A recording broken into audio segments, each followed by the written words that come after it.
let's have a little bit of a look now at how we might add sources to our reference list, our list of references, sometimes called a bibliography, but this is only the references that come up in your ISI. It's an essential part of the task. It's on your template. You can see the format that I've got below on this example. It's already done some. You can see that I've got a whole range of different types of sources. What I thought I'd do is run through one or two now and just show you how I would go about it, because there's a couple of little beginner tips, tricks for young players that we need to do. I'm going to use this great one about the sense of conspiracy of silence here. Henry Reynolds' book from 2000. Okay, why weren't we told? It's a pretty special book. All right. So my quick way into this, as you know, is to go to references. But I'm not actually working for this bibliography on an in-text reference, which is where I normally go insert citation. What I actually want to do is manage sources and add one. So manage sources is what we're on to, and it will bring up a little dialog box in a moment. I've got a few things running in the background, so it might be a little slow, but here we go. So my existing list is here. I've got to add to it. So I'm going to go new. Okay, thankfully it comes up with a book straight away. But one thing I want to point out to you is it doesn't always show everything I need. So no matter what source, particularly if it's a website, particularly if it's something like Trove, I always go show all bibliography fields. As soon as I do that, I get a huge range of more fields that I can add to. Some of these are crucial if you're dealing with a website, because it's got in this list down here the date that I accessed it, and that's an essential, right? So, basic rule, fill out all of the boxes you can. Sometimes you've got to think about what you're trying to do. Books are really easy. This is going to work out brilliantly, which is why I've done it as an example. But fill out all the boxes you absolutely can, and if you can't fill them out, don't do it.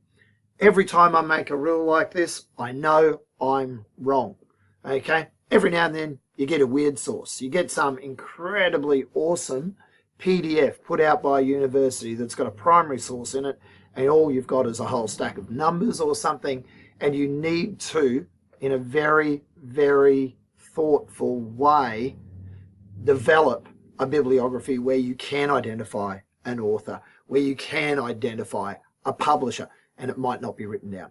But hey, we're not going to deal with those difficult examples. We're going to deal with this one here, which is a nice simple one. So back I go to a book, right?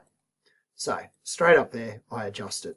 And be aware there are so many different things I could have down here. A document from a website might be an important one for you in this assignment. You might be dealing with miscellaneous in this assignment.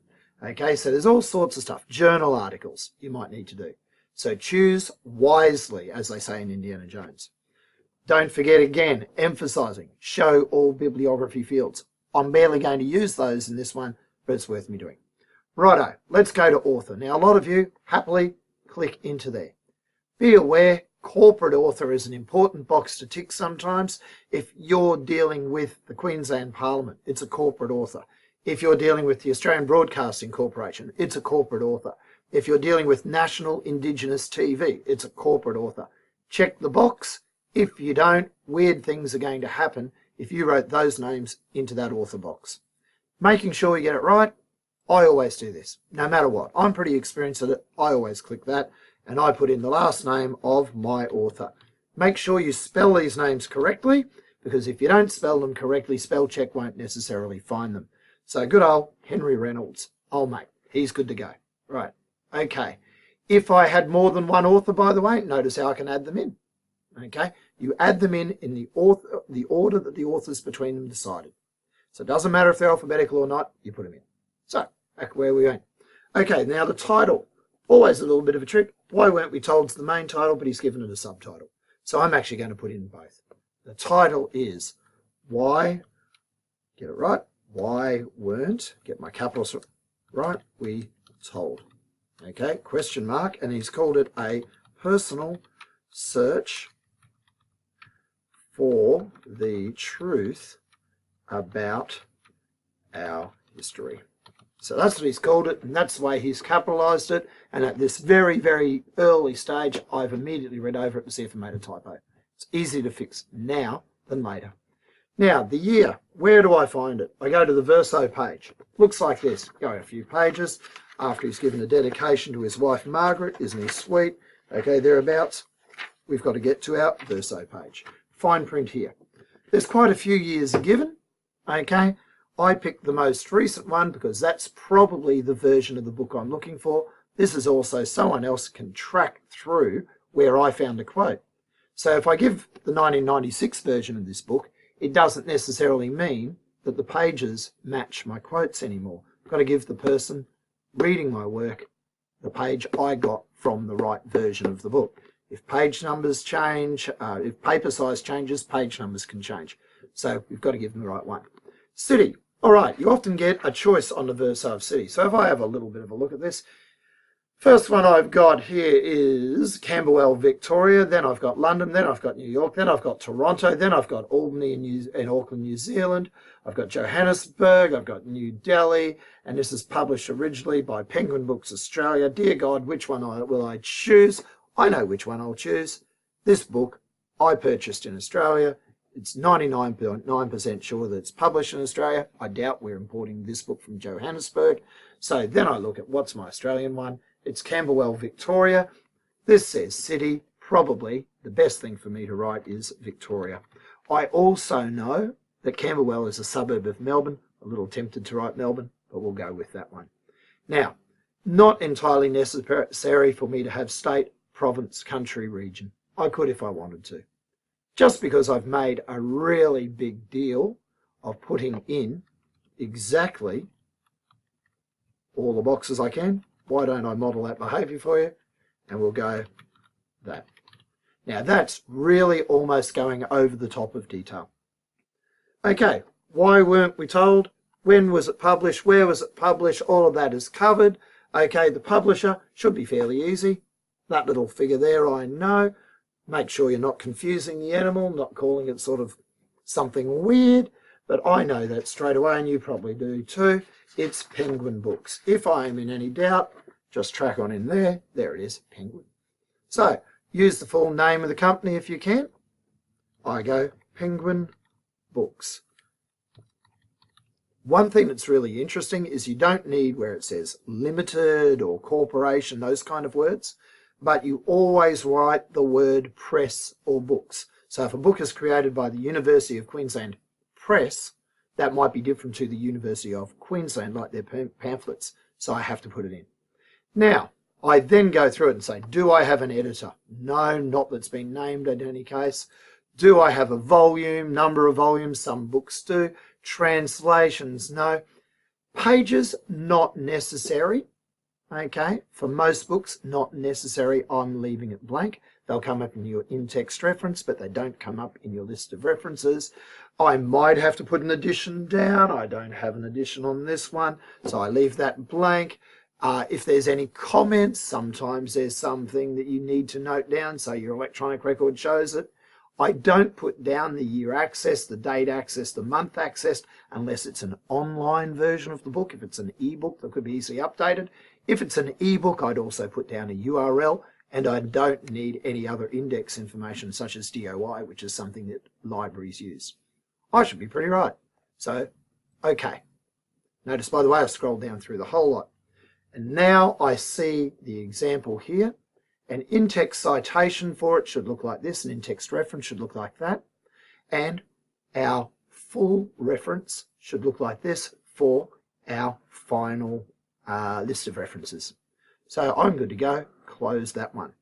Now, my issue is I've already put a set of references into my list of references here. So I'm just going to click outside and I'm going to insert it. Now, I just want the basics here. So I'm going to the bibliography. It's taking a little bit of time. And I'm just going to insert the works cited down below. And it'll give me an updated list and it'll put Henry Reynolds in the right spot. When it's done, hopefully it's dropped it in. There it is. Beautiful.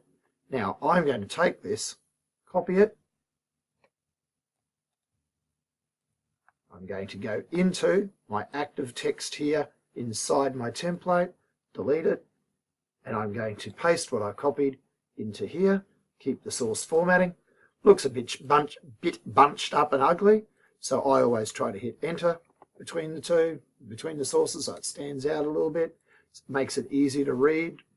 There's good old Henry's book showed up in there. I click outside it. Again, have another look. Can I spot anything unusual in the typo of any of them? No. And do I need this anymore? I do not. Bam, gone. Done and dusted. So I've now done my in-text, my list of references. Let's have a look at the in-text references.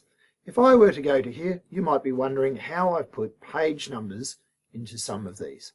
So I'm just going to find an example of where I could have done it. Here's another one, by the way. I've made alterations to what might normally appear. Page numbers don't automatically come in, and I deemed them.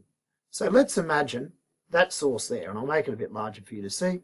Let's imagine that that source there, I wanted to put some additional information into the in-text reference. I can click into this space of citations. I can go edit the source and make changes there. I could go, for example, convert it to a static text. I might leave that till last. I might edit the citation itself. I can put in an author. I can put in a year. I can put in a date. I can suppress these. I can put those in and out. I have suppressed it because if you notice, I've already got Bell and Wallace outside it. I didn't want it in the in-text reference. I could add a page number. Let's go 42, because apparently, according to Douglas Adams, in his comedy book, 42 is the meaning of life. Okay, and it updates. So here we are. I've got a page number in my in-text reference. Easy as that. I want to undo that. So let's get out of there so I haven't stuffed up my work. All right, another idea that I could do if I wanted to add another piece of information here. Edit the citation. I'm going to put the author in. Okay, but now I want to say something really clever. I want to say a primary source in there. So I am now going to convert this to static text. Click in there, and I will go Dundali, the Indigenous leader. He's been quoted on as saying those words in Bell and Wallace's book, and there I've got it. So I can actually change it. I can alter it. This is no longer active text. It's just normal old text. Again, I don't want to leave it like that forever. Undo, undo. Let's get it back to where it was. Okay, hit save. There's a little few reminders on in-text referencing, as well as how to go about doing your list of references at the end. Okay, so don't forget those little check boxes. Make sure you proofread carefully, and that is how we need to finish up with our assignments. Don't forget it.